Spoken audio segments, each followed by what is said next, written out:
KBS 열린 토론.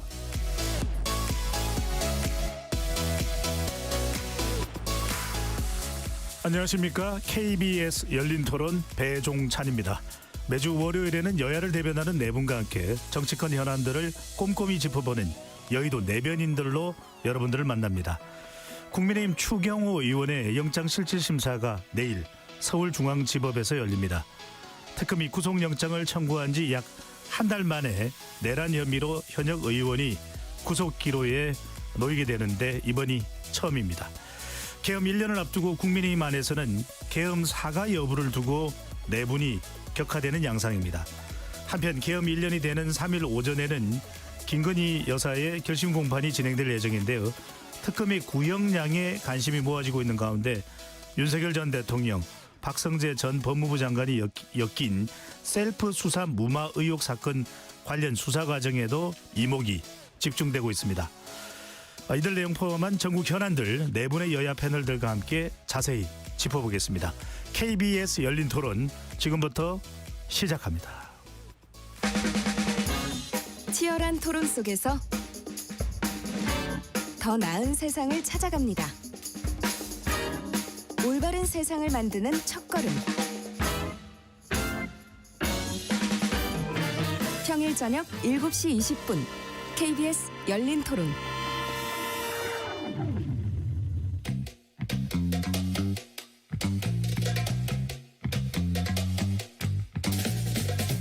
네 명의 대변인들이 함께하는 정치 현안 토크 여의도 내변인들.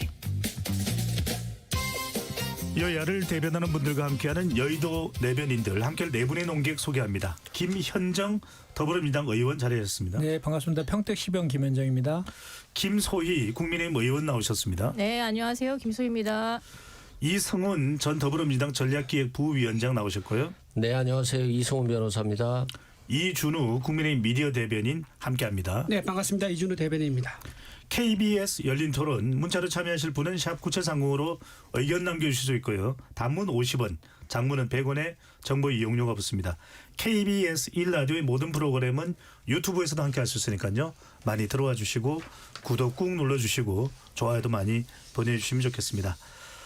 먼저 이야기부터 해야 될 것 같습니다. 바로 추경호 의원 영장심사 실질심사가 내일 이제 열리게 됩니다. 이번 심사 결과가 이 수사기관을 포른가량 남겨둔 내란 특검 수사의 분수령이 될 것으로 보는 시각들이 많은데요. 구속 여부 먼저 네 분께 차례대로 어떻게 전망하시는지 여쭤보겠습니다. 먼저 김현정 의원님부터요. 저는 당연히 구속될 것이라고 예상을 하는데요. 그 추경호 당시 원내대표 의원의 혐의는 그 내란 수계의 지령을 받아가지고 그 계엄 해제를 방해했다는 아주 내란을 공모했다는 중대한 혐의입니다. 그래서 그 구속의 사유인 사안의 중대성이라든지 또는 증거인멸의 우려가 충분히 있다라고 저는 생각을 하고요. 그 정당한 계엄 경우에도 국회의 권한은 침해할 수 없거든요. 네. 그런데 군이 국회를 침탈했습니다. 그래서 이건 판례에 의하면 명백한 내란 행위다라는 것이고, 그리고 또 계엄을 해제할 수 있는 유일한 방법이 국회의원들이 표결하는 것이거든요. 그래서 이 헌법을 침해하는 그 행위에 대해서 헌법 침해 행위를 정상적으로 바로잡는 그 표결을 하는 것은 그것은 선택의 영역이 아니라 국회의원의 당연한 의무인 것이거든요. 그래서 지금 추경호 그 의원 같은 경우는 아무것도 하지 않았다라고 그 주장은 하지만 국민들께서는 왜 표결에 참여하지 않았냐라고 지금 묻고 계시는 거거든요. 그래서 오늘 또 그 보도를 보니까 국민의힘 의원들 중에서 일부가 실제로 추경호 그 당시 원내대표 때문에 계엄 해제 표결에 참여하지 못했다라고 특검에서 진술했다라는 보도도 제가 봤거든요. 그리고 이제 또 추경호 당시 원내대표 같은 경우는 계엄 4일 전에도 윤석열을 만난 적도 있고 또 같은 12.3 그 계엄 당일날에도 윤석열뿐만 아니라 한덕수 총리하고 홍철호 전 수석을 통해서 통화를 해가지고 이것이 불법적인 계엄인 거를 사전에 인지도 했음에도 불구하고 국민의힘 의원들한테 고지도 하지 않았다라는 것이고, 또 하나는 12시 1분에 의장이 본회의장으로 들어오라고 했음에도 불구하고 2분 뒤에 오히려 의총 장소를 국회에서 당사로 바꿨단 말이죠. 그리고 네. 한 20분 뒤에 그 국회의장한테 본회의 시간을 연기시켜달라고 2차례 전화도 했고 또 12시 38분경에 국회의장이 1시에 이제 본회의 개의하겠다고 통지했는데 그것도 국민의 의원들한테 알리지 않았다라는 것이죠. 그래서 이런 것들을 종합해 보면은 그 윤석열의 그 지령을 받아가지고 계엄 해제 표결을 그 의도적으로 방해한 것 아니냐라는 그런 합리적 그 추론이 충분히 가능하다 저는 그렇게 생각합니다. 예. 그래서 구속영장이 발부될 것이다. 김소영 의원께서는 같은 당입니다. 네. 추경호 의원의 네. 구속영장 어떻게 전망을 하시는지요? 저는 일단 영장 자체가 좀 무리하게 청구됐다라는 지점은 우선 말씀드리고요. 그리고 계엄해제 표결을 방해했다? 저도 실제 들어가지는 못했는데 지금 생각 돌이켜 보면은 그때 담을 넘어서라도 들어갔었어야 되는데 그렇다고 제가 시도를 안 했던 건 아니었고요. 좀 도착해서 국회를 진짜 크게 돌아가면서 다 들어가려고 노력을 엄청 했습니다. 근데 그 앞에서 경찰들이 다 막아서 제가 한 5차례 정도 막 그 들어가지 못하게 막히면 국회의원증을 보여주는데도 불구하고 못 들어가서 그런 내용들이 실시간으로 저희 국민의힘 텔레방에 올라갔거든요. 그래서 제가 뭐 경찰들이 막고 있어서 못 들어간다 뭐 이런 메시지를 한 2~4차례 올렸어요. 저희 텔레그램 대화방 다 신문에 노출됐잖아요. 네. 그거 보시면 알 텐데 그래서 우왕장을 했었고 그럼에도 불구하고 의원들이 모여서 논의를 좀 해야 될 것 같아서 못 들어가는 상황이라서 당사로 오라라고 한 거지 이거를 표결을 방해하기 위해서 당사로 오라 했다는 건 그건 일단 말이 안 되고요. 그리고 앞서 말씀 주셨던 부분에 대해서 이제 뭐 표결권을 침해당했다라고 이제 특검에 가서 이제 진술을 했다라고 하는데 그 부분에 대해서는 그렇게 뭐 추경호 의원 때문에 표결에 못 들어갔다라고 얘기하셨을 것 같지는 않아요. 그리고 당시에 할 수 있으면 저는 실제로 옆에 보좌관이 있었으면 저는 담을 넘었을 거예요. 근데 저 혼자 담을 도저히 못 넘겠더라고요. 그리고 담을 넘으려고 몇 번 시도했는데 그때마다 경찰들이 나타나가지고 못 넘게 했거든요. 그래서 그 본인이 들어가서 할 의향이 있었으면 충분히 그건 가능했었고 국회의원 한 명 한 명이 다 입법기관이기 때문에 그거에 대한 판단은 각자가 알아서 하시는 거라고 생각합니다. 누구 때문에 못했다라고 하는 건 그건 좀 말이 안 되는 상황이고 그리고 지금 표결을 방해한 건 없었어요. 실제로. 뭐 예. 여러 가지 상황을 봤었을 때. 그래서 보면은 피해는 있다고 하는데 피해자는 없는 약간 그런 상황으로 저는 해석이 될 수밖에 없는 상황이라서 일단 민주당 입장에서는 추경호 원내대표를 이제 뭐 구속시키고 내란몰이를 하기 위해서 이분을 한 다음에 그 다음에 이제 우리 당을 뭐 내란 정당으로 해산시키기 위한 일종의 수순이라고 저희는 그렇게밖에 해석할 수 없는 상황입니다. 예. 당 차원의 내용은 잠시 뒤에 이야기를 하도록 하고요. 이승훈 전 부위원장은 추경호 의원의 구속영장 어떻게 전망을 하시는지요? 구속되어야 되지 않겠습니까? 뭐냐면 삼성 국회의원이시죠, 추경호 의원이. 아니 다 알 만큼 아시고 계엄이라고 하는 게 정치 사변2에 준하는 비상사태 하에서만 계엄이 되는 것인데 아닌 게 더 알잖아요. 뭐 윤석열 전 대통령도 그냥 민주당이 싫어서 했다는 거잖아요. 결국에는.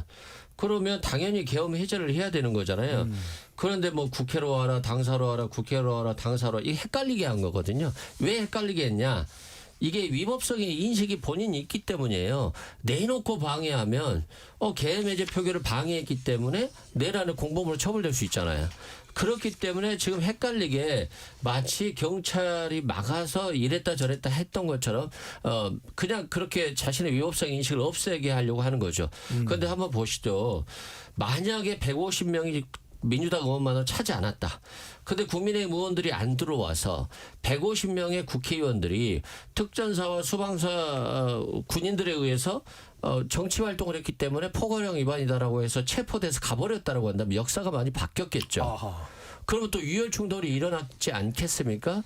그런 측면에서 추경호 원내대표가 마치 윤석열 전 대통령처럼 아무 일도 일어나지 않지 않았냐, 누구 한 명 죽지 않지 않았냐 이런 걸 가지고 잘못이 없다라고 하는 것은 어불성설이고 자꾸 민주당 보고 내란몰이 한다라고 하는데 내란몰이가 아니고 내란 프레임이 아니라고 한다면 아니 그냥 뭐 계엄 해제 왜 하냐. 그러니까 계엄 계속 가는 게 맞다라고 주장해야지 만든 거 아닌가요? 그런 측면에서 국민의힘이 지금이라도 추경호 의원을 좀 구치소로 보내드리는 게 국민들에 대한 도리가 아닌가 싶습니다. 예. 이준우 대변인은요? 지금 영장 내용을 보면은요, 알려진 바에 따르면 지금 특검에서 지금 주경 원내대표가 언제 누구와 비상계엄 관련돼서 공모를 했다라고 하는 것을 특정하지 않습니다. 그러니까 공모했다는 구체적인 내용이 없는데 어떻게 공모했다고 얘기할 수 있느냐, 그런 이제 문제점이 있는 거고요. 또 하나 아까 말씀하신 것 중에 계엄 선포의 불법성을 인지했다고 얘기하는데 아까 한덕수 전 국무총리 통화했었고 그다음에 홍철호 정무수석과 통화했다, 그걸 근거로 됐어요. 근데 그 비상계엄 선포는요, 헌법에 어떻게 되어 있냐면 대통령이 결단을 내려서 실행이 되는 겁니다. 그러니까 국무회의 절차는 있습니다. 근데 거기서 의결을 해서 거치는 것이 아니라 거기서는 찬반 의견을 듣고 오로지 결정하는 것은 대통령의 결단에 의해서 정해지는 것. 그런 과정이기 때문에 국무위원들이 찬성했다, 반대했다는 의견은 중요하지 않아요. 그러니까 불법성이 좀 굉장히 좀 미흡하다, 이렇게 말씀드릴 수 있다고 말씀드리고요.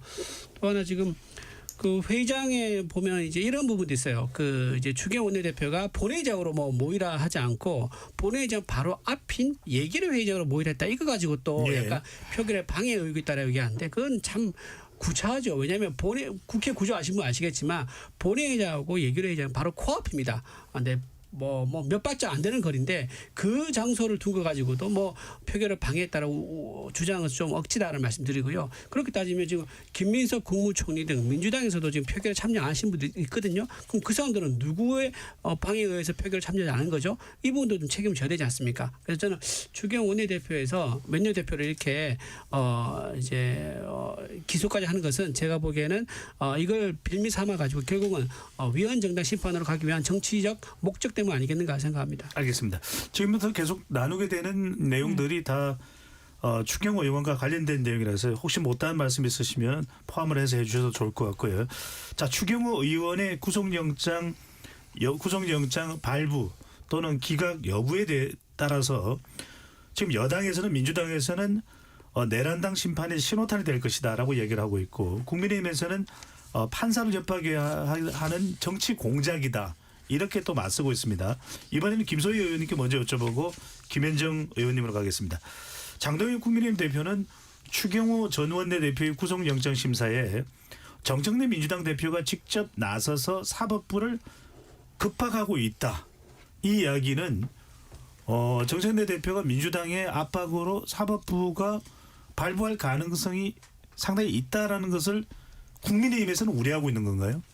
그렇진 않고 발부를 하라라고 압박을 하는 거를 저희는 그렇게 해석이 될 수밖에 없는 거고요. 그것도 이제 구속심사 여부를 하루 앞둔 전날 여당의 대표가 그런 메시지를 낸다는 것 자체가 조희대 대법원장이 있는 사법부를 그냥 압박하면서 너 이거 안 내면 우리 진짜 엄청나게 비판할 거야라고 얘기하는 걸로밖에 저희는 해석이 안 됩니다. 그리고 또 오늘 법사위에서 내란 전담 재판부 설치하고 진짜 듣도 보도 못한 법 왜곡죄에 대해서 논의를 했다고 하더라고요. 법사위 심사 소위에서.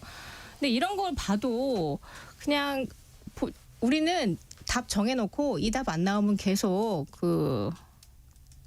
압박할 거니까 너희 잘해라는 그런 메시지, 그냥 계속 프레셔를 준다라고 그렇게밖에 해석이 안 되거든요. 그러니까 결국 국민들 보기에는 그냥 법치주의 근간 흔드는 걸로밖에 안 보입니다. 실은 내란 전담 재판부라든지 법 왜곡죄, 저는 오늘 좀 듣고 또 깜짝 놀랐는데 그 법 왜곡이라는 진짜 모호한 잣대를 좀 들이대면서 우리가 원하는 결과가 안 나오면 판검사 마음대로 처벌하겠다. 저희가 해석하기에는 그렇게 보이거든요. 그래서 헌법상의 원칙인 명확성의 원칙도 없고 일단 위헌성이 내란 전담 재판부에 가서는 위헌성 헌법적으로 위헌이다라는 얘기를 더 많이 하시잖아요. 그래서 그런 얘기들이 있는데도 불구하고 이렇게 계속 사법부를 흔들게 하고 있으니까 저희는 이럴 때일수록 사법부가 외압에 흔들리지 말고 공정하고 정의로운 판결 내려주시기에 기대할 수밖에 없죠. 김소희 의원께 하나만 좀 여쭤봅니다. 김 의원님 판단으로는, 김소희 의원님 판단으로는 이렇게 이 여당의 압박이라고 하셨으니까 이 압박에 의해서 내일, 그러면 모레 새벽이 될 수도 있는데 영장 전담 재판부가 국민의힘은 기각을 이야기하지만 발부 가능성도 있다고 생각하시는지요? 저는 없다고 생각합니다. 없다고 저는 생각하십니까? 뭐 100%라고 얘기할 수는 없지만 그래도 90% 이상 기각될 거라고 확신합니다. 알겠습니다. 김현정 의원님. 그러니까 사법부 압박이라고 주장하는데 그렇게 따지면은 그 윤석열 정권 때 이재명 당시 대표 구속시키라고 그렇게 노래를 불렀잖아요. 그리고 지금도 오늘도 인천 갔던 것 같은데 전국 돌면서 이재명 대통령 재판 속기하라고 계속 촉구하고 있잖아요. 그건 뭡니까 그러면? 그러니까 이게 좀 내로남불이고 좀 언어 도단이라고 생각해요. 그래서 그렇게 자꾸 주장할수록 그 내란을 옹호하는 정당이다라는 이미지만 전 더 씌워질 뿐이다라고 말씀을 드리고 싶고 지금 장동혁 대표가 할 것은요 윤석열과 빨리 절연하고 사과 반성하고 합리적 보수 정당으로 쇄신하는 것이다. 그것이 민심이다라는 말씀을 다시 한번 드리고 이 내용과 관련해서 정청래 대표의 그 발언의 의중은 겁박하는 것이 아니라 구속의 필요성을 강조하는 정치적인 수사인 거죠. 그리고 상권 분립 하에서 사법부는 법관의 양심에 따라서 결정을 하는 것이고 또 입법부는 그 상권 분립 원칙에 따라서 사법부 행정부를 견제 감시하는 기능이 있는 거잖아요. 그거 관련해서 그 구속의 필요성을 주장할 수 있는 것이고 만약에 지금 그 조희대 사법부가 국민적인 신뢰를 완전히 지금 실추한 그런 상황 아닙니까? 지금 갤럽에서 조사한 국가 신뢰도 조사에서 국회보다도 낮은 꼴찌를 지금 받고 있는 게 사법부예요. 예. 그것은 뭐 그 이후에 뭐 대선 개입이라든지 재판 지연이라든지 또는 그 구속 취소한 거라든지 침대 축구하는 것 뭐 이런 것들이 다 종합적으로 한 것인데 그런 사법부의 신뢰를 스스로 떨어뜨린 것은 사법부 스스로라는 것이죠. 그래서 그 더불어민주당 입장에서는 사법부가 계속해서 특히 내란 재판은 얼마나 중대한 재판입니까? 전 국민이 빨리 내란을 종식하길 바라고 있는데 계속해서 이렇게 언제 끝날지 모르는 식으로 이렇게 침대 재판하는 것 이런 것들은 문제가 있는 거잖아요. 네. 그렇기 때문에 더불어민주당 입장에서는 그 사법부가 이렇게 스스로 계속해서 신뢰를 회복하지 못하고 계속 이렇게 한다면 사법개혁의 그 속도와 강도를 높일 수밖에 없다라는 것이고 조금 전에 말씀드린 그 내란 전담 재판부 관련해서도 그동안에는 저희가 사법부를 압박하는 용으로 그동안에 주장을 했었는데 이제는 실제로 이제 항소심부터는 내란 전담 재판부를 설치해야 되겠다라고 해서 오늘 법사위 소위에서도 지금 통과된 걸로 제가 알고 있는데 저희는 이제 앞으로는 이렇게 그 사법 신뢰를 회복하기 위한 그 입법부의 그 권한을 행사할 수밖에 없다 이 말씀을 드립니다. 예. 방금 전에 그 김현정 의원께서 말씀하신 그 사법부와 관련된 여론조사가 최근 조사입니까? 그렇습니다. 예. 알겠습니다. 그 부분을 확인해서 우리가 관련된 내용을 전달 드리도록 하겠습니다. 자, 이성은 전 부위원장께 질문 드리고 바로 이제 이준우 대변인으로 가겠습니다. 자, 그런데 구속영장이 발부되느냐 기각되느냐에 따라서 민주당의 태도가 좀 다를 것이다. 이렇게 또 이제 전망이 나오고 있거든요. 발부가 되면 민주당에서는 국민의힘을 위헌 정당으로 심판하는 그 청구 이 드라이브를 걸게 될 것이다. 이런 전망이 나오고 있고 만약에 기각되면 방금 전에 김현정 의원께서도 말씀드렸는데 사법부가 문제가 많다. 사법부 개혁 드라이브를 걸 것이다. 어떻게 전망하시는지. 발부가 안 되면 국민들께서 사법부에 대한 개혁이 필요하다라고 생각할 것 같고 뭐 한간에는 뭐 민주당의 역풍이 올 것이다라고 하는데 그건 그냥 국민의힘의 생각이고요. 그냥 뭐 잘못했는데 범죄 저질렀는데 잘 빠져나갔다 뭐 이렇게 생각하지 않을까 싶어요. 예를 들어서 아버지가 절도를 했으면 자식들이 아버지의 절도에 대해서 사과하고 피해 변상을 해주는 게 맞죠. 그런데 자식들이 아니 옆집 때문에 그랬어요. 또는 뭐 배고파서 아버지가 절도 좀 했는데 뭐가 문제냐 이렇게 하면 이거 정말 굉장히 위헌적인 말이거든요. 그런데 지금 마찬가지로 윤석열 전 대통령이 내란으로 지금 구속되어 있는데 이게 뭐가 문제냐 내란 머리다라고 한다면 이건 이 정당의 민주적 기본 질서에 위반되는 위험한 정당이 되는 것이에요. 그렇기 때문에 이건 오히려 윤석열 전 대통령이 내란을 저지른 것을 넘어서 이걸 옹호하고 반성하지 않고 마치 자신들의 행동이 타당한 양 한다라고 한다면 이건 더 큰 위헌 정당이 되는 거예요. 그래서 지금이라도 좀 국민들의 눈높이에 맞게 정상적인 정당으로 돌아와야 되는 것이지 그렇지 않으면 해산될 수도 있어요. 제가 봤을 때. 지금 이성훈 전 부위원장 보시기에는 구속영장이 추경호 의원 발부된다면 위헌정당 심판 청구로 들어갈 가능성이 상당히 있다. 그렇지 않아도 지금 위헌 정당인데 그 기폭제가 되는 거죠. 충분히 가능성이 있다라고 알겠습니다. 생각됩니다. 아까 이준우 대변인이 이 김혜정 의원님 말씀에도 뭔가 발언하고 싶었는데 같이 포함해서 하시죠. 네네. 아까 이제 조희대 대법원장에 대해서 압박하는 겁박하는 이제 발언하는 이유가 있습니다. 정청래 대표 입장에서 두 가지 이유가 있는데 첫 번째는 실제로 이제 원하는 결과 받기 위해서 그러니까 추경 원내대표 영장이 나오는 걸 그걸 이제 바라고 있는 거죠. 그게 나와야지 위헌 정당이라는 그 다음 스텝으로 갈 수 있으니까요. 그거 하나고 두 번째 이유는 영장이 기각됐을 경우에 책임을 자기한테 돌아올 수 있는 책임을 조희대 대법원장에 넘기고 싶은 거예요. 왜냐하면 지금까지 정청래 원내대표 정청래 당 대표는 내란 정당이라는 프레임을 굉장히 주도적으로 끌고 왔습니다. 그런데 추경 원내대표가 내란 혐의에 대해서 가담한 공모한 혐의가 없다라고 불인정돼가지고 기각이 되면요. 그동안 쌓아온 내란 모래가 모래성처럼 무너지는 그런 결과가 나오죠. 그러면 정청래 당대표의 리더십에 상당한 급속한 변화가 올 수 있는 상황인 거고요. 그게 또 명청 갈등이 지금 현재 있는 상황 아니겠습니까? 리더십에 더 큰 문제가 좀 생길 수밖에 없을 것이다. 더군다나 지금 최고위원들도 3명이 지금 지방선거 출마한다고 사퇴한다 그러거든요. 그렇게 되면은 이 추경 원내대표 영장 기각을 계기로 해가지고 정청래 당 대표에 대한 리더십을 한번 바꿔보자 그런 이제 분위기가 나올 수 있는 거죠. 거기에 대한 아마 본인이 계산이 깔려있지 않나 생각을 좀 해봅니다. 그리고 아까 말씀드린 것처럼 내란 전단 재판부 이거 얘기를 아까 얘기하셨는데 예. 이거는 그 얘기예요. 내란이 안 나올 것을 역설적으로 보여주고 있다라고 생각합니다. 내란이 안 나올 가능성이 있으면은 어떻게 대응해야 되는데 거기에 대해서 해결 방법 하나밖에 없는 거죠. 자판기 버튼처럼 딱 내란에 누르면 내란이라고 유죄가 나오는 그런 재판부를 따로 두는 그 방법밖에 없을 거예요. 그래서 내란이라는 유죄가 안 나올 가능성 이걸 대비해서 내란 재판을 만든다는 것을 역설적으로 보여주는 생각이 들고요. 또 2차 종합특검 한다고 그러지 않습니까? 지금 수백억 원의 예산이 들어가고 지금 600명의 지금 사람들이 인력이 들어가 있는데 거기서도 지금 성과가 부실했다. 그 얘기를 지금 역설적으로 보여주는 거예요. 그렇게 많은 인력이 투자되고 돈이 투자되는데 아직까지 성과 못 내가지고 또 2차 종합특검을 한다고 이거 말이 안 된다고 생각하고요. 법 왜곡죄 이거는요. 왜곡이라는 기준이 뭡니까? 그리고 그 왜곡을 누가 결정을 하죠? 위원회가 합니까? 아니면 어디서 합니까? 근데 위원회라는 것도요. 민주당에서 결국 임명할 거 아닙니까? 그러면 결국 민주당에서 예. 임명한 사람이 왜곡을 다 결정한다는 얘기인데 이게 무슨 사법부의 독립입니까? 사법부를 완전히 행정부 앞에 이재명 정권 안에 종속시켜버리는 거죠. 그래서 이런 것들은 정말 법 취지를 완전히 무너뜨리는 행위다. 말씀을 좀 드립니다. 알겠습니다. 김현정 의원님 말씀을 좀 들어야 될 것 같습니다. 네. 그러니까 지금 두 가지 이슈인데 하나는 위헌정당 심판 청구로 실제로 들어가느냐 또 하나는 내란 전담 재판부를 특검 이후에 또 대안으로 민주당에서는 설치를 본회의에서 통과시켜서 추진하느냐 어떻게 전망하고 계십니까?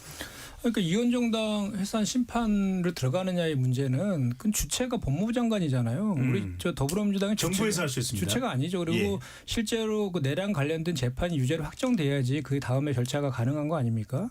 근데 과거에 이제 이게 그 위헌정당 해산의 사유가 정당의 목적이나 활동이 민주적 기본 질서에 위배되는 경우에 해당되잖아요. 통진당의 경우는 예비 음모 단계에서도 정당 해산 시켜가지고 박근혜 정권 때 정당 해산 시켜서 5명 의원이 다 배지를 날린 적이 있지 않습니까? 근데 지금 같은 경우에는 이미 지금 추경호 의원 빼더라도 윤석열 그 1호 당원도 지금 내란 재판 지금 받고 있는 상황이고 또 정교분리 원칙 위배한 것도 있잖아요. 그것도 헌법상의 그 정교분리 원칙 위배한 거예요. 그리고 그 공천 개입도요. 정당 민주주의라는 헌법상의 가치를 위반한 거라서 다 민주적 기본 질서에 위배되는 행위들로 재판받고 있는 그런 사례들도 지금 상당히 많이 있는 거예요. 거기다가 추경호 그 의원 건이 하나 더 덧붙여질 그런 정도인 것이고 민주당에서 정당 해산 심판의 경고를 계속하는 것은 정당 해산 심판을 지금 당장 하겠다 이런 취지가 아니잖아요. 그 윤석열과 빨리 좀 절연하고 사과 반성하고 내란 수사에 협조해라 이런 주장을 국민의힘을 상대로 계속 하고 있는 거 아닙니까? 근데 그럼에도 불구하고 그런 기미가 이제 보이지 않는다는 것이고요. 그리고 또 하나는 이제 그 내란 전담 재판부 관련해서는 이제 내가 아까도 말씀드렸지만 그 지금까지는 저희가 그거를 사법부에 대해서 사법부 신뢰를 위한 그 경고용으로 그동안 주장을 했었는데 이미 이제 내란 전담 재판부는 오늘 법사위 소위에서 논의를 했습니다. 그래서 예. 저희가 12월 중에 처리를 하려고 지금 그 하고 있고요. 그 관련해서 뭐 이원성에 대한 그 주장들을 좀 하고 있는 부분들이 있는데 헌법재판소 이야기가 나옵니다. 네, 그리고 그것은 이제 그 이원 주장하는 근거가 보니까 그 법무부 장관이 그 내란 재판부 법관을 추천하는 추천위원으로 들어가는 것하고 또 뭐 판사를 중간에 바꾸는 그래서 뭐 그 뭐죠 그 배당 뭐라 그러죠? 경제라고. 아니 배당을 이렇게 무작위 배당 자동 배당이 아닌 임의 배당. 무작위 네. 배당 배당. 원칙을 네, 무작위 배당. 네. 이거를 주로 이제 이혼 사유로 삼던데 그것은 전혀 이제 문제될 것이 없는 게 일단은 첫 번째로는 지금도 뭐 가사나 특허나 민사 형사 같은 전담 재판부가 예. 설치되어 있다는 전제 설치되어 있고요. 또는 법무부 장관이 지금도 대법관의 추천위원입니다. 그럼 그거 대법관 추천위원도 지금 현재 뭐 이원적이라는 것입니까? 그건 아닌 것이고 또 하나는 그 무작위 배당 관련해서도요. 그 판사들이 사실은 재판하다가도 뭐 전보 발령 나거나 또 임기 만료되면 바뀌기도 하는 것도 부직이 수이고 무작위 배당은 일단 이번에 그 내란 그 직위원 재판부에 대해서 무작위 배당하지 않고 지정 배당했다라는 게 확인도 되었지 않습니까? 그런데 지금 저희가 추진하고 있는 내란 전담 재판부는 항소심에서 하는 것이기 때문에 이와 관련된 관련성도 없다. 그래서 이혼 소지는 없다. 이런 말씀 분명히 드립니다. 알겠습니다. 1심 이후에 설치하게 되는 내란 전담 재판부다 이런 말씀 주셨는데 어쨌거나 지금 추경호 의원에 대한 영장 심사가 어떤 결과가 나오는지에 따라서 김혜정 의원께서 말씀하셨던 대로 네. 상당히 국면은 또 분수령이 됩니다. 그렇겠죠. 위헌정당 심판 청구 또 내란 전담 재판부 설치. 국민의힘은 이런 여당을 향해서 막장으로 향하고 있다. 이렇게 또 비판을 했네요. 저는 막장 맞다고 생각하고요. 그 말씀 주셨던 것처럼 위헌정당 심판 못 하실 거예요. 뭐 정치적 프레임 그런 정치적 프레임 해가지고 가능성도 없고 저는 현실성도 없다고 보는데요. 뭐 통진당 해상권 예를 들었는데 국민 누구도 통진당 사례랑 지금의 현재 국민의힘 사례랑 같다고 보시는 국민들 없으실 거고요. 계엄 당일날 아시는 것처럼. 그때 여당 대표인 한동훈 전 대표가 이거 국민들과 같이 맞겠다. 계엄 잘못됐다라고 얘기하신 부분도 있고 예. 우리 당 의원님들도 더 많이 못 들어가서 그렇지 18명이 다 같이 계엄 해제에 동참하셨습니다. 표결에 동참하셨기 때문에 이런 걸 가지고 위헌정당 해산 심판한다? 아마 진짜 역풍을 맞을 거고요. 지금 역풍을 맞고 계시는 것도 지지율 떨어지고 있잖아요. 그 무리하게 사법부 흔들고 있다라는 거 국민들이 다 알고 계시고요. 그 제발 이제 6개월 지났으니까 민생 챙겨라. 내란 안 나올 것 같은데 자꾸 내란이 안 나오니까 거기에 좀 이렇게 조바심 느끼면서 이런 거 하지 말고 앞으로는 민생 좀 챙겨라. 지금 너무 먹고 살기가 힘들지 않냐. 이런 메시지를 저는 그 여론 조사로 보여주고 있다라고 그렇게 생각을 합니다. 아까 말씀하신 것처럼 이제 가사 전담 재판부를 비유로 하셨거든요. 네. 근데 이거랑 그 내란 전담 재판부 비유한 것은 매우 완전히 다른 얘기입니다. 이게 무슨 말이냐면 가사 전담 재판부는요 이미 가사 전담 재판부는 게 이미 있는 거죠. 그래서 가사적인 이제 사건이 발생하면 그쪽으로 가는 건 당연합니다. 근데 내란 관련 의혹 사건은요 이미 그 재판부가 없어요. 없는데 이게 갑자기 사건이 발생하니까 그 재판부를 만든다? 이거는 목적이 뚜렷한 거죠. 그러니까 이미 있는 것과 있는 거에 배당하면 그거는요 그 재판부는 이미 랜덤으로 그 사건이 올 걸 대비하기 때문에 무작위라는 것을 아마 좀 어느 정도 변론할 수 있을 거예요. 근데 이렇게 사건이 벌어지고 나서 그 재판부 전담을 만든다? 그거는 목적이 있는 이제 재판부이기 때문에 이거는 매우 적절한 비유가 아니다 말씀드립니다. 네, 이성훈 전 부위원장 말씀 듣고 네. 김혜정 의원으로 가겠습니다. 이성훈 전 부위원장 어떻게 보시는지 이야기가 나왔으니까 일단은 뭐 예. 위헌정당 관련해서는요. 통진당은 5석이었잖아요. 근데 국민의힘은 한 지금 106석이에요. 의석이 많기 때문에 헌법재판소에서 부담스러울 수는 있죠. 그리고 윤석열 전 대통령이 내란을 범했는데 국민의힘은 관여하지 별로 않았다라고 변명할 수 있는데 지금 장동혁 대표가 법치주의를 수호하기 위해서 길거리로 나가서 하잖아요. 근데 법치주의를 수호한다라고 나와서 민주당을 비판하고 윤석열 전 대통령에 대해서 옹호하는 발언들을 계속 하고 있잖아요. 민주당 때문에 계엄한 것이지 잘못한 게 없다는 취지를 하고 있어요. 그러면 이게 결국에는 민주적 기본 질서에 이번에는 정당이 활동을 하고 있는 거예요. 그래서 지금에서 조금 계속 장동혁 대표가 계속해서 가다 보면 위헌 정당의 길을 가고 있다라고 저는 보고요. 내란 전담 재판부 관련해서는 저는 아무튼 뭐 만약에 이 법을 통과시킨다라고 한다면 예. 위헌성에 있는 소지를 최소화해야 돼요. 정말 최소화해야 돼요. 왜 그러냐면 1심 판결 나서 어차피 지금은 국민들이 걱정하죠. 직위원 재판부가 혹시 내란을 무죄 때리는 거 아니야? 또는 윤석열 전 대통령을 지금 감옥에서 풀어주는 거 아니야? 이런 고민들이 있는데 당연히 저는 유죄 판결이 나오고 굉장히 많은 형을 받을 거라고 생각을 합니다. 그러면 이제 이 내란 전담 재판부에 대한 얘기도 좀 수그러들 건데 그만큼 사법부에 대한 불신이 커졌기 때문이고요. 또한 내란 전담 재판부에 대한 법률을 한다라고 할지라도 헌법재판소로 갔을 때는 또 혹시 말해서 위헌이 만에 하나 돼버린다면 이게 지금 항소심 판결을 유죄가 나와도 이게 전체가 무죄로 문제가 박혀질 수 있어요. 그래서 취지에 충분히 공감을 하지만 민주당 내에서도 정말 세심하게 위헌성 여부를 제거하고 통과시킬 것이다. 만약에 통과시킨다면. 그래서 그런 부분에 대해서 크게 걱정 안 하셔도 될 것 같다. 알겠습니다. 김현정 의원님 시간이 많지 않아서 혹시 크게 의견이 네. 다르지 않으면 다음 주제로 좀 넘어가도 될까요? 네, 그렇죠. 근데 한 가지만 말씀드리면 통진당보다 뭐 다른 사례다른 통진당보다 더 심하죠. 더 심하고 이제 저희가 지금 민주당에서 얘기하고 있는 것은 국민의힘에서 그 태도 변화를 하라는 얘기를 자꾸 강조하고 있는 것이다. 그거를 잘 새겨드리면 좋겠다는 말씀 드리겠습니다. 예, 바로 그 이야기를 하겠습니다. 그 이야기 드리기 전에 아까 김현정 의원께서 언급하신 조사, 오늘 소개드린 모든 조사는 중앙선거여론조사 심의위원회 홈페이지에서 확인 가능합니다.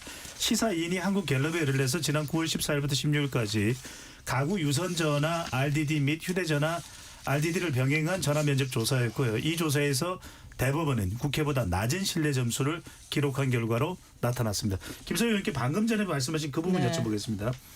자, 비상계엄 1년이 이제 곧 다가옵니다. 근데 이 부분에 대해서 국민의힘에서 사과를 하느냐 마느냐.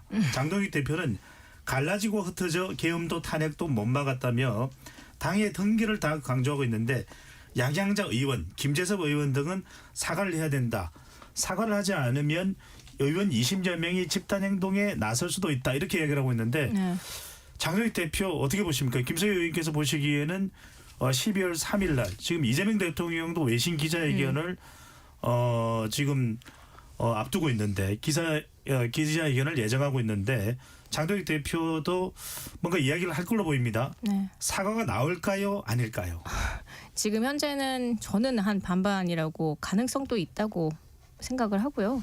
그래서 그 가능성들을 만들어 드리기 위해서 저희 뭐 한 김재섭 의원님 방송에서 20명 정도 된다고 했는데 예. 제 생각엔 한 30명 넘을 것 같고요. 그리고 또 이제 오늘자 중앙일보에서도 나왔죠. 저희 이제 뭐 의원들 전수조사 해가지고 전화 통화한 그 기록들 보니까 한 80여 분 통화를 했고 그 중에서 40명 넘게 계엄 사과해야 된다라고 이런 메시지 내셨어요.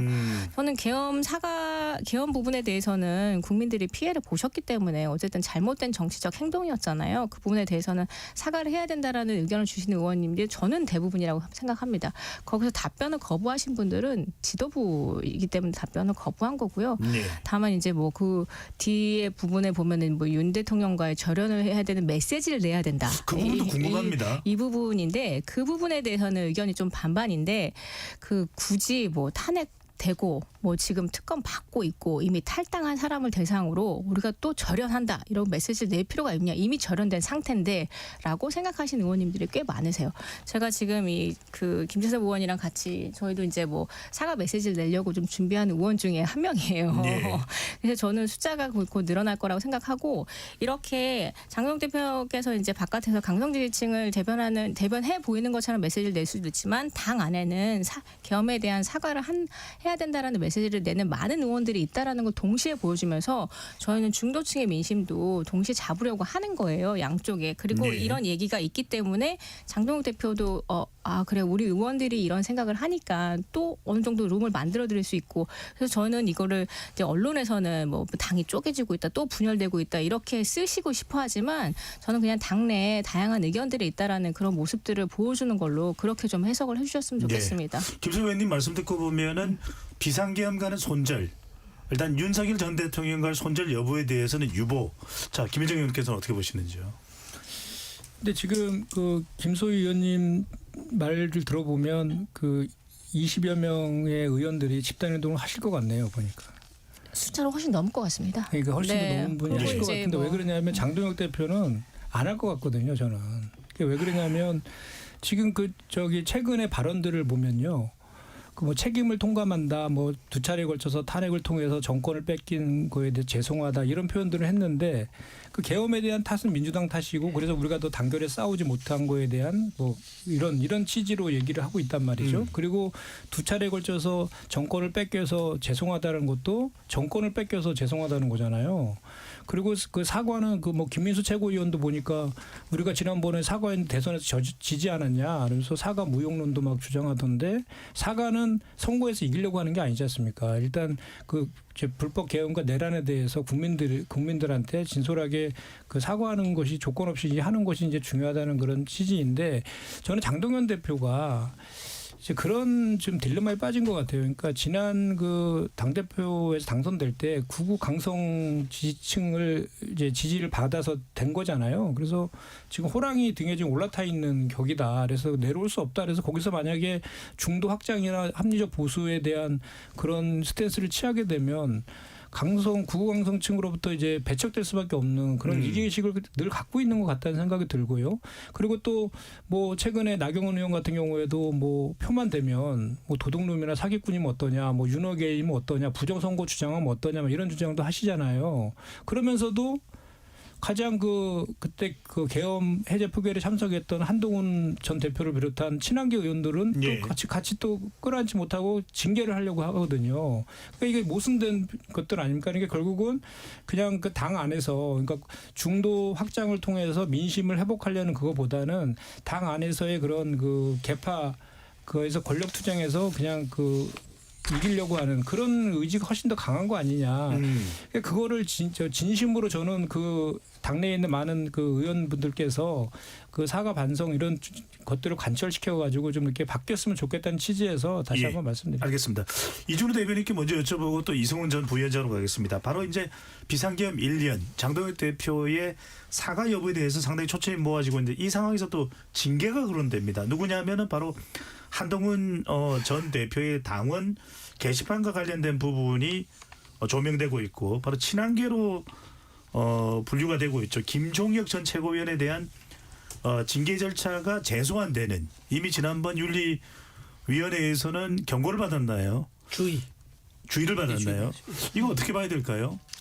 근데 장동혁 대표가 이제 전당대회부터 일관되게 얘기했던 게 있습니다. 그 여러 가지 이제 공략했지만 그 중에 하나가 해당 행위에 대해서 이제 더 이상 이제 좌시하지 않겠다라고 얘기를 했습니다. 왜냐하면은 지난 이제 3년 동안 윤석열 정부가 이제 있던 그 시기에 당정 갈등이 굉장히 좀 심각했었죠.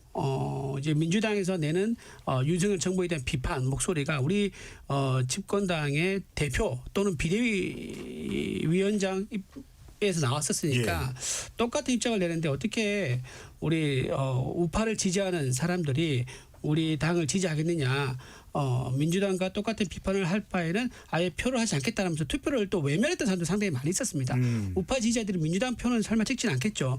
투표를 포기하면서 표심을 드러냈던 게 상당히 컸었다. 저는 그렇게 보이는데요. 그렇기 때문에 이제 장동혁 대표가 그 얘기를 하면서 당원들의 선택을 받은 거죠. 그래서 장동혁 대표 입장에서는 그때 전당대회 때 약속을 또 지켜야 될 의무가 있습니다. 그래서 이번에 윤리위를 이제 열어가지고 그때 이제 묵혀두었던 이제 문제를 그냥 뭐 대충 무야무야 지나간 거 아니고 이번 기회에 확실히 뭔가 정리하고 가야겠다. 당원들의 약속을 지켜야겠다. 그런 의지를 좀 드러낸 게 아닌가 싶은 생각이 들고 또 내년 지방선거를 앞두고 있기 때문에 이렇게 해당 행위라든가 너무 노골적으로 민주당의 입장에 있어서 그 목소리를 우리 당내에서 내는 인사가 있다 그러면 그것도 우리 당 내년 선거에 분명히 안 좋은 영향을 줄 거 아니겠습니까? 당의 어떤 일치된 목소리 또 결합 또 단합을 위해서 또 필요한 조치라고 판단하신 것 같습니다. 예. 한동훈 전 대표와 가까운 친한계 의원들은 또 상당히 반발하고 있는데 이성훈 전 부위원장은 어떻게 보십니까? 한동훈 전 대표도 그러겠지만 솔직히 사과 받고 싶지도 않아요. 사과하기 싫은 사람한테 억지로 사과하라고 하는 것 같아요. 두 번째는 김종혁 전 최고, 한동훈 전 대표, 이제 배현진 의원까지 징계할 것 같아요. 징계를 좀 제명을 해줬으면 좋겠어요. 그래야지 탈당이라도 해서 당을 나가서 뭘 해볼 거 아니에요. 그리고 징계 뭐 정직 뭐 정지 한 6개월, 1년 하면 계속해서 목소리 낼 거 아닙니까? 그래서 차라리 제명을 시켜라. 그리고 요즘에 장동혁 대표를 보고 있으면 일제시대의 일본을 보는 것 같아요. 그 뭐냐면 아니 전쟁에서 패전하고 나서 식민 지배에 대해서 잘못했습니다 사과했잖아요. 그리고 나서 그런데요. 실은 한국 대한국민이 무지해서 저희들이 식민 지배를 한 거고 저희들의 식민 지배 때문에 한국은 발전했어요. 이런 얘기 같아요. 한번 사과하고 나서 그런데요. 실은요. 민주당 때문에 계엄했어요. 실은요. 민주당 때문에 정권 뺏긴 거예요. 다 남 탓이에요. 다 남 탓. 윤석열 전 대통령 탓을 해야지 왜 민주당 탓을 해요. 그래서 좀 제발 저 장동혁 대표를 뭐 사퇴시키든가 끌어내리든가 아니면 차라리 장동혁 대표가 한동훈 전 대표 등을 제명시켜라. 그래야지 국민의힘이 좀 정상적으로 돌아올 것 같다. 방금 말씀하신 것 중에서 뭐 인일, 친일제 비유해서 그렇죠. 말씀하신 거 네, 그래서 제가 말씀을 드리려고 했습니다. 굉장히 부적절하죠. 네. 그거는 좀 너무 나가셨고. 더군다나 그리고 마치 무슨 우리 친일한 동안 우리나라에서 무슨 도움을 준 거 아니냐 뭐 이런 식으로 또 말씀하셨는데 우리가 언제 그런 입장을 아니 취했습니까? 그런 얘기가 아니라 사과를 한 번 그런 했으면 입장으로 끝까지 우리가 사과해라. 그런 이 입장이라고 말이에요. 국민의힘이 비유를 하셨단 말이에요. 이준우 대변인이 말을 마무리하시고 네, 제가 네. 이승훈 전 부위원장께 네, 기회를 드리겠습니다. 그러니까 우리가 이제 그런 입장으로 비유를 하셔서 말씀하셨기 때문에 이건 듣는 시청자 여러분들 굉장히 분노하셨을 것 같아요. 뭐 친일파하고 국민의힘하고 비유하는 것 자체가 말로 되지 않을 뿐만 아니라 좀 적당히 뭐 비유를 하셔야지 우리가 뭐 말을 듣고 토론하는 거지 이런 식으로 얼토당토하게 몰아가는 거는 정말 내란머리의 끝판왕을 보는 것 같다는 생각이 듭니다. 예, 잠깐만요. 김소희 의원 말씀까지 듣고 이승훈 전 부위원장의 설명을 듣겠습니다. 네, 그 장동혁 대표가 앞서 설명 주신 것처럼 어쨌든 그 당대표 선거에서 강성 지지층하고 약속한 바가 있어서 몇 가지 그 약속한 부분에 대해서 이제 가능한 최소한으로 해서 지키려고 하는 거라고 저는 생각이 되고요. 지방선거 앞서서 이 모든 것들을 좀 털고 가려고 하는 생각이 좀 있는 것 같아요. 윤 전 대통령 면회 간 것도 되게 로우키로 다녀오셨고 그리고 이 건도 이제 계속 요구가 좀 있었던 부분이어서 그 이번 기회에 이제 지방선거 전에 다 털고 가야겠다라는 생각이 좀 있으신 것 같은데 근데 이제 1년 전에 장 대표가 최고위원 할 때도 이미 방송에서 이 건에 대해서 다 내용을 봤잖아요. 한동훈 당원 게시판 내용에 대해서 그래서 별 문제가 없다라고 얘기를 했었고 그때 당시 이제 법률위원장인 주진우 위원장 같은 경우는 그 내용을 다 봤습니다. 그래서 특별한 문제가 없다라고 나온 걸로 알고 있어요. 그래서 이번 건에 한동훈 전 대표 입장도 그냥 어차피 계속 논란이 되니까 이번 기회에 한동훈 전 대표도 이 당원 게시판 털고 가는 것도 전 나쁘지 않은 거라고 생각이 됩니다. 뭐 간단치는 않아 보입니다. 지금 전한길 씨도 목소리를 내고 있고 이승훈 전 위원장 어떻게 보시는지 마무리해 주시죠. 그러니까 그런 거예요. 사과를 한번 하려면 진정성 있게 끝까지 사과를 하던가 사과하고 나서 일본처럼 신사참배하고 뭐가 문제냐 할 거면 국민들이 진정성을 알아주지 않는다는 거예요.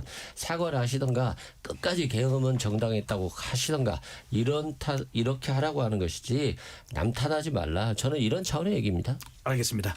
KBS 열린 토론 잠시 참여 안내 로고 듣고 2부로 돌아오겠습니다.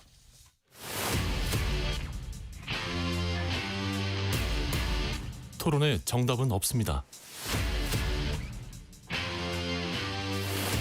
토론이 세상을 바꿀 수도 없습니다. 하지만 질문은 새로운 세상을 만들 수 있습니다.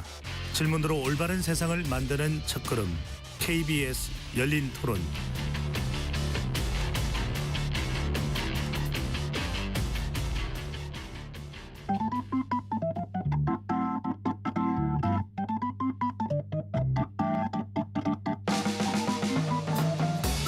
세상을 바꾸는 질문 열린 토론이 시작합니다.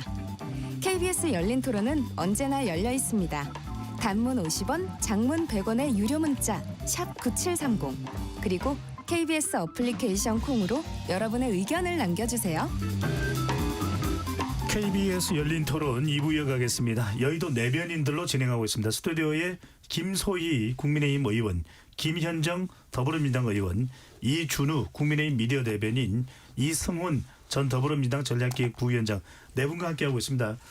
이번에는 민주당 이야기 해보겠습니다. 민주당의 장경태 의원이 성추행 의혹 논란으로 진실공방을 벌이고 있습니다. 장 의원은 명백한 무고라면서 법적 조치를 취하겠다고 나섰는데 우선 이승훈 전 부위원장께서 어떤 내용인지 좀 이 사건의 개요부터 좀 소개를 해주시죠. 네, 그러니까 아마도 그 4명이 보좌관들과 장경태 의원이 있었던 것 같고요. 여성도 좀 취하고 장경태 의원도 좀 취했던 것 같아요. 그래서 서로 간에 좀 신체적 접촉이 있었을 가능성이 좀 있는 것 같은데 이것들이 뭐 성추행의 의도가 있었는지 없었는지는 아직 수사기관에서 밝혀진 게 없고요. 또 영상도 저도 봤습니다만 모자이크 처리가 되거나 이런 것들이 정확하지가 않아서 이걸 뭐 직설적으로 누구 잘못이다라고 말할 수는 없는 것 같아요. 그래서 수사기관의 좀 조사 결과를 좀 지켜봐야 될 것 같은데 이제 고발자에 대해서는 조금 의문이 있어요. 네.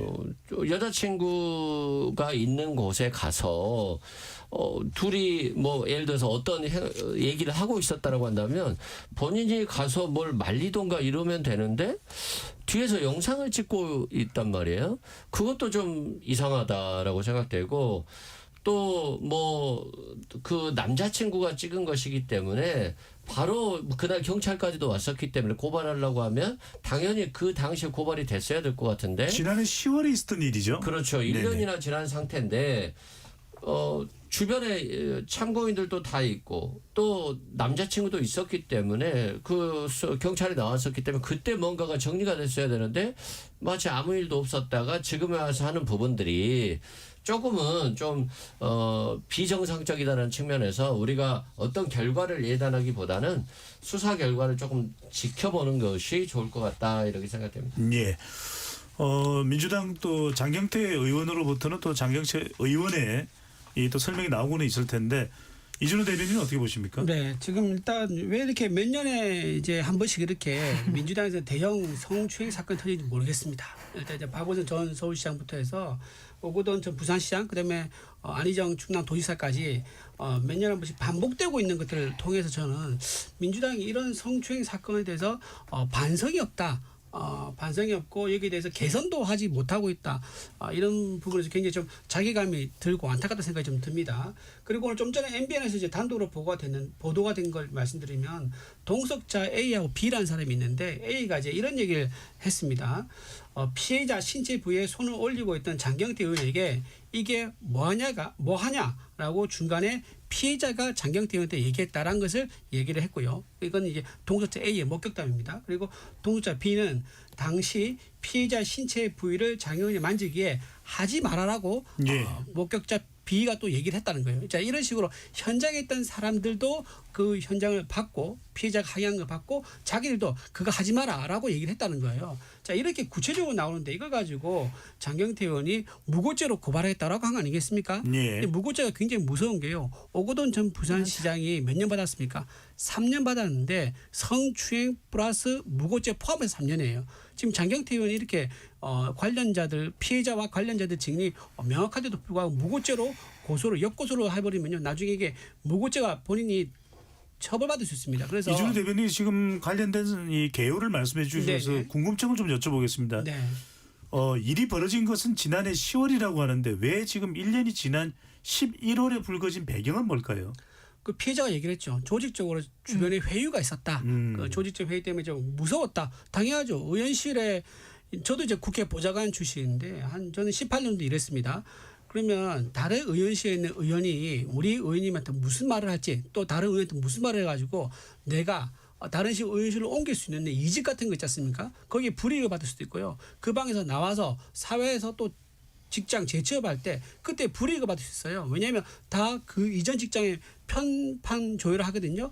세평 조율을 하는데 거기서 불이익을 충분히 줄 수 있죠. 지난번에 우리 여가부 장관 후보였던 그 의원도 그 피해 직원이 다른 데 가려니까는 전화해가지고 어떻게 알았는지 그 친구 받지 마라 해가지고 그 직원이 제대로 이직도 못했다고 그러지 않습니까? 네. 이런 식으로 의원회관은 굉장히 좁은 구조이기 때문에 누군가 조직적으로 방해를 한다거나 또는 음해를 한다 그러면요 거기에 겁을 먹을 수밖에 없는 구조였기 때문에 1년 동안 오히려 본인은 두려움이 떨다가 이제 용기를 냈다 이렇게 밝히고 있습니다. 예.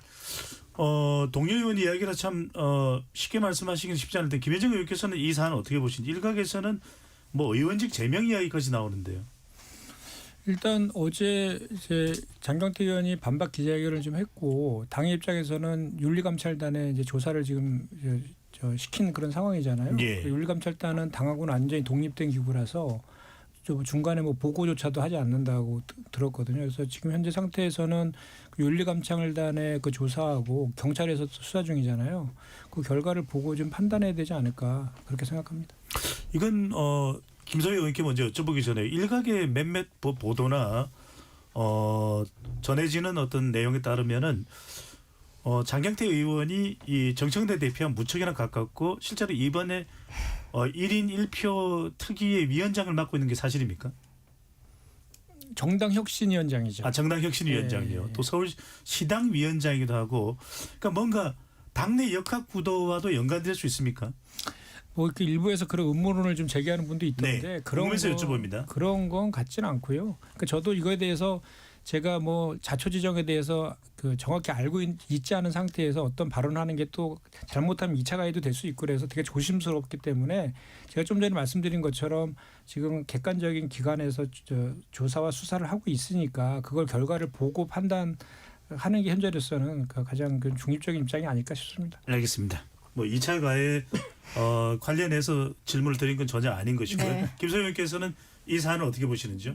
이 권력형 성추행 같은 케이스들은 피해자가 당장 신고를 못하는 케이스가 굉장히 많아요. 그래서 당장 못했다고 해서 그걸 가지고 또 왜 그때 당시 안 했냐라고 얘기하는 것 자체가 말이 안 되고요. 그거 자체가 저는 2차 가해라고 생각하고요. 뭐 고발자 문제를 들거나 뭐 지금 민주당 보좌진들이 또 글을 올리고 하는 것 자체가 저는 2차 가해라고 생각을 합니다. 이 문제에 대해서는 어쨌든 동석자가 있다고 하니까 경찰이 빨리 신속하게 수사하시고 공정하게 수사해서 좀 드러내 주셨으면 좋겠습니다. 예. 그 전에 권력형 성추행이랑 너무 비슷한 유형들을 보여주고 계셔가지고 좀 우려가 됩니다.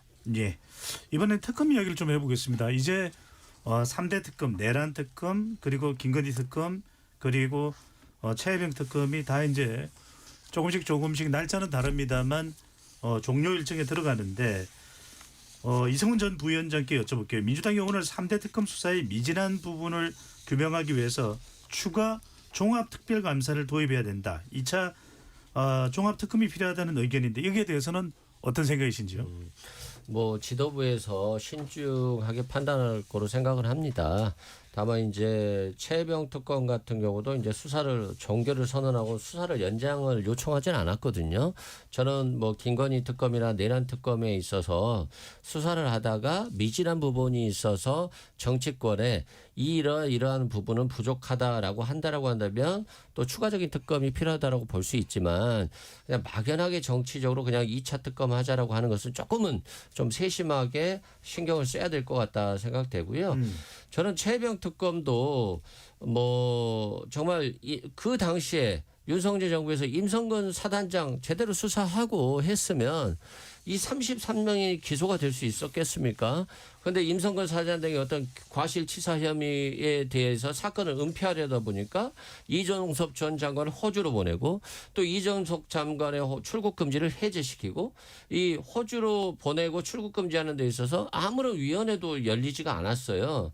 그리고 공수처는 또 수사하라고 그랬더니 수사는 하지 않고 대통령실이나 국방부에 대한 압수수색하라고 했더니 나 그러면 그만두겠습니다 라고 해서 직권을 남용해서 수사를 또 못하게만 했어요. 그렇기 때문에 정말 윤석열 정부에서 이 최혜병 사건에 대해서 단호하게 임성근 하는 사단장 하나 확실하게 수사하도록 기소했으면 아무런 문제가 없을 걸. 지금 몇 년 동안 이 문제를 일으키고 33명이 기소되게 만드는 정말 사건을 부풀리는 능력 있는 사람들이에요. 그래서 참 그런 것에 대해서 이 윤석열 전 대통령 구속됐으니까 둘째치고 국민의힘이 정말 너무 무능한 부분이 있어서는 안 된다. 이 국가가 힘들어지는 문제이기 때문에 다시는 이런 일이 발생해서는 안 되겠다라는 생각이 듭니다. 예. 이준우 대변인 어떻게 보시니? 이성훈 전 부위원장은 종합특검에 대해서는 민주당이 신중할 것이다. 그렇다면 실제로 추진은 안 될 것으로 예상을 하시는지요? 종합특검 어떻게 보시는지요? 저는 이 종합특검의 말 자체가 참 좀 웃기다 생각이 듭니다. 이게 이재명 정권 내내 그러면 특검만 할 겁니까? 좀 그런 이제 생각이 좀 들고요. 그리고 5, 6개월 정도 지금 특검이 돌아갔지 않습니까? 그렇게 해서 낸 성과인데 지금 어떤 특검에서는요. 9전 10.9패입니다. 그러니까 10명을 전부 다 영장 기각인데 다 한 명밖에 구속영장 못 받았었어요. 그리고 또 이제 외압 관련된 그 대선은 한 명도 기소를 못했었고요. 자 이런 식으로 성과가 나오고 있는데 또 연장을 한다고요? 이거는 전형적으로 누가 보더라도 내년 지방선거를 위한 특검쇼다. 내란몰이 특검쇼. 아직 내란이 끝나지 않았다. 거기를 하려고 하면 내년에 선거에서 거기 하려고 그러면 근거가 있어야 되지 않습니까? 그거 보세요. 특검이 지금 아직까지 하고 있지 않느냐. 아직 내란 아직 정세 안 됐다라는 식으로 선거에 쓰이기 위한 그 프레임으로 지금 특검을 계속 정치적으로 보복용으로 사용하는 목적이다. 저는 그렇게 봅니다. 알겠습니다. 자 이번에는 김건희 특검과 관련돼서 김건희 여사가 지난해 박성재 전 법무부 장관에게 자신에 대한 검찰 수사를 무마할 목적의 메시지를 보냈다는 의혹이 최근 새롭게 불거졌는데 이성훈 전 부위원장께 정확한 내용부터 좀 여쭤보겠습니다. 이게 김건희 특검에서 제기한 부분입니까? 그렇죠. 어떤 내용입니까? 셀프 무마 의혹이라는 게 수사 무마가 어떤 내용입니까? 저도 좀 황당했는데요. 대통령이 박성재 전 법무부 장관에게 김건희 내 부인은 도이치모터스는 혐의 없습니다. 라고 하는 문자를 보내요. 윤석열 전 대통령이. 그렇죠. 윤석열 전 대통령. 그리고 나서 엄청나게 오랜 시간 통화를 합니다. 그리고 김건희 씨는요. 내 사건에 대해서 묻고 아니 김혜경 여사에 대한 수사는 어떻게 되고 있어요? 김정숙 여사에 대한 수사는 어떻게 되고 있어요? 김명수 대법원장 수사는 어떻게 돼요? 결국에는 뭐냐면 내 사건은 왜 무혐의 처분 빨리 안 하고 김혜경 씨와 김정숙 여사 그리고 김명수 대법원장은 수사 왜 안 하냐. 아니 대통령의 부인이 법무부 장관에게 자기 사건 무마하라고 셀프 무마를 요청하고 다른 사람들 야당 관련자들 수사하라고 하는 것 자체가 너무 황당하지 않습니까? 그 대통령이 법무부 장관에게 자기 부인은 혐의 없음이라고 강력히 얘기하면 법무부 장관이 이거 수사할 수 있겠어요? 결국에는 무혐의 처분하고 무혐의 처분을 검찰에서 안 받아들인 거죠. 이원석 검찰총장도 그렇고 송경호 중앙지검장도. 그러니까 이원석 검찰총장 패싱하고 송경호 중앙지검장 다른 데로 보내버리고 중앙지검장 바꾸고 서울 중앙지검 1, 2, 3, 4차장 다 바꾸고 나서 무혐의 처분한 겁니다.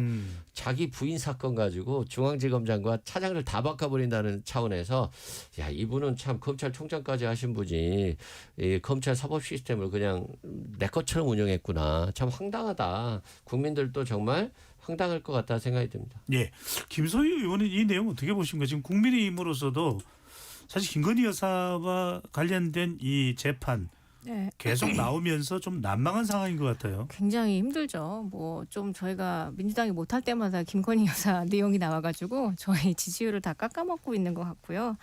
실은 뭐 김건희 여사 지금 내란 특검 관련해가지고 받고 있는 여러 특검이 지금 3개 들어가고 있죠. 예. 그중에 김건희 특검 관련해가지고는 뭐 알선 수재도 있고 정치자금법 위반도 있고 자본시장 그렇죠?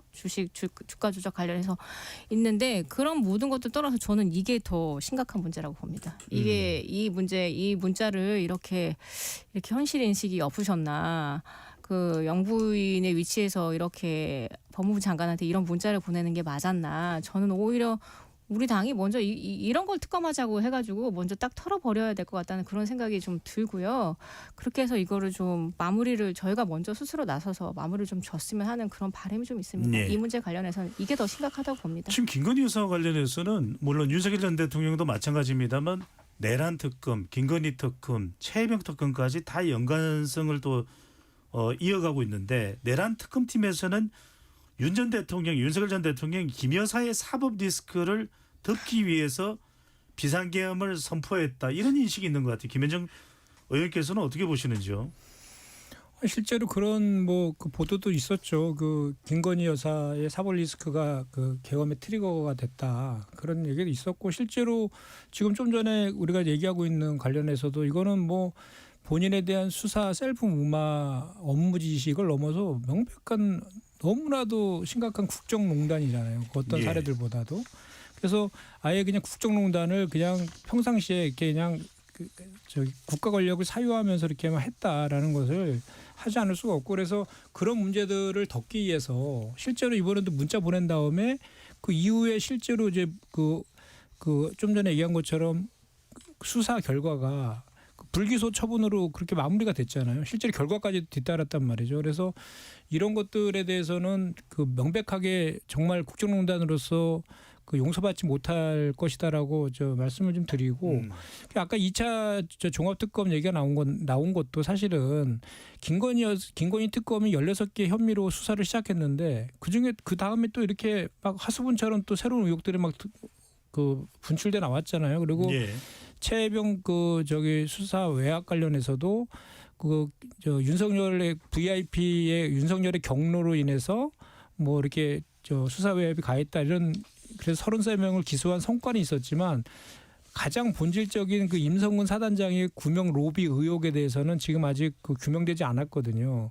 그래서 그 원인 중에 하나가 지금 그 10번의 구속영장 신청을 했는데 그 9번을 기각시킨 그런 거에서도 기인한 측면이 있다라고 해서 그런 미진한 부분들에 대해서는 좀 더 어차피 이 특검에서 수사하지 못한 미진한 부분들은 국수본으로 넘겨서 계속 수사를 이어가거든요. 경찰을 통해서. 국가수사본부요. 예, 그렇습니다. 그래서 뭐 이게 내년 지방선거용이다라는 주장은 오히려 경찰로 넘어가면 더 주장할 거예요. 더 정치적인 수사한다 뭐 이렇게 정권의 입맛에 맞게. 그래서 오히려 특검을 통해서 이런 미진한 부분들을 좀 다 종합적으로 해서 이렇게 좀 하는 것이 어떠냐라는 의견들이 지금 그래서 나오고 있는 그런 것이다. 라는 말씀이고 그 예. 종합특검 관련해서는 지금 검토 단계이지 뭐 하겠다 이런 단계는 아닙니다. 검토 단계다. 네. 자, 이준우 대변인. 그런데 지금 조원석 내란 특검에서는 윤석열, 김건희, 박성재 세 사람을 정치 운명 공동체로 묶어놨어요. 이건 어떻게 봐야 될까요?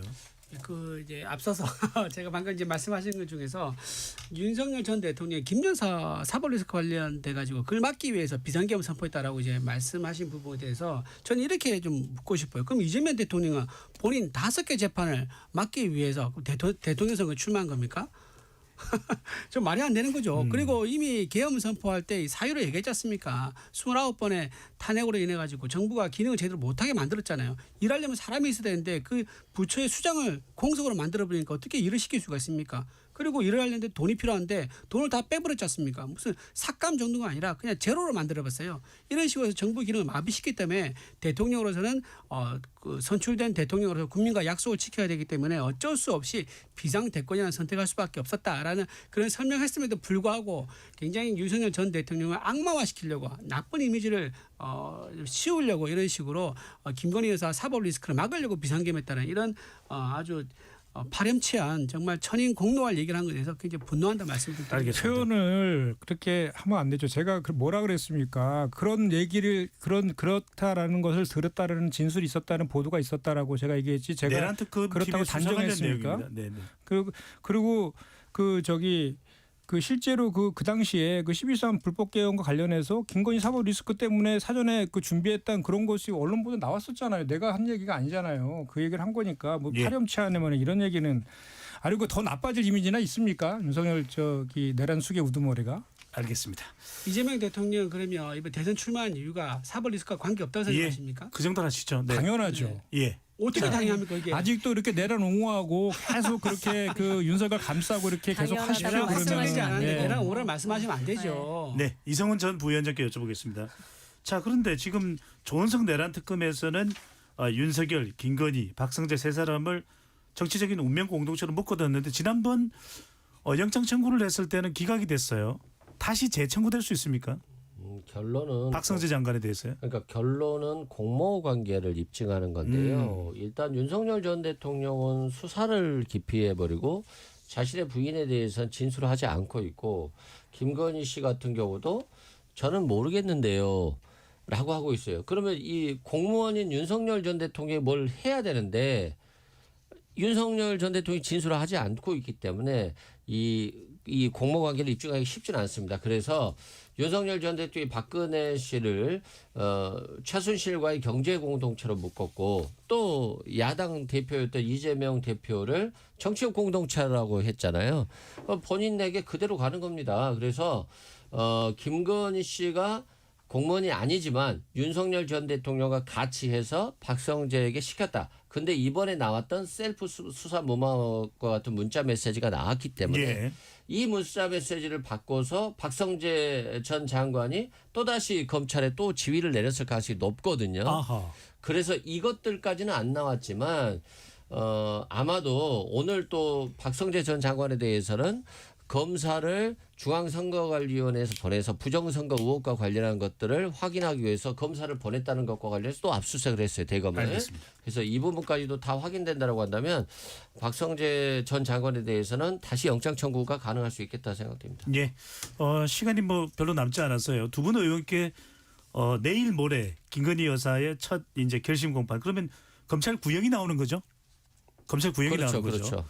두 분은 어떻게 보시는지요? 검찰이 어떤 구형의 선택을 하게 될지 먼저 김현정 의원님 말씀부터. 일단 세 가지 혐의에 대해서 구형하는 것 같아요. 도이치모터스 주가 조작하고 통일교 청탁하고 정치자금 부정수수 이게 세 가지인데 주가 조작 관련해서는 이제 최소 3년 이상이거든요. 그리고 청탁 부분은 5년 이하, 그리고 정치자금 부정수수에 또 5년 이하 이렇게 나와 있는데. 그만큼 이제 그 자본시장을 교란하는 저 주가 조작에 대해서는 되게 중대하게 처벌하는 그런 경향이 있고 지난번 그 도이치모터스 주가 조작 구형할 때 그 손모 씨 이제 비슷한 유형에 가담했다는 손모 씨라는 분이 있었잖아요. 예. 그분의 구형량이 3년이었던 거로 제가 알고 있고요. 그래서 이제 이렇게 다 종합적으로 같이 합쳐서 이제 구형을 한다고 하는데 이거는 또 국정농단과 연결되어 있고 또 종교분리 원칙을 위반한 것들까지 다 이렇게 돼 있는 거라서 그 구형량이 상당히 좀 중하게 나오지 않을까 이렇게 예상합니다. 알겠습니다. 김소희 의원께서는요 한 1분 정도 시간 드립니다. 네, 뭐 말씀 주셨던 뭐 알선수재나 정치자금법, 뭐 자본시장. 근데 자본시장 같은 경우는 이미 대부분 주가 조작 가담했던 사람들 대부분 판결을 다 받고 이익을 특정할 수 없었다고라고 얘기하고 있어 그런 내용들도 좀 있고. 그래서 저는 한 3개 정도 다 합쳐가지고 뭐 변호사분들한테 여쭤봤더니 한 원래대로는 한 6, 7년 정도 나온다고 하더라고요. 3개를 다 합치더라도 예. 뭐 하나는 뭐 집행유예 나올 수도 있고. 그런데 워낙 이제 국민적 공분이 있고 뭐 심정적인 그런 부분들이 있어서 검찰에서 그것보다는 좀 높게 구형을 하지 않을까 뭐 그렇게 그 정도로 예상을 하고 있습니다. 알겠습니다. 내일 모레입니다. 어떻게 결과가 나오는지 또 지켜보겠습니다. KBS 열린 토론 여의도 내변인들 이것으로 모두 마무리하겠습니다. 네 분 토론 오늘 말씀 고맙습니다. 감사합니다. 지금까지 KBS 열린 토론 배종찬이었습니다.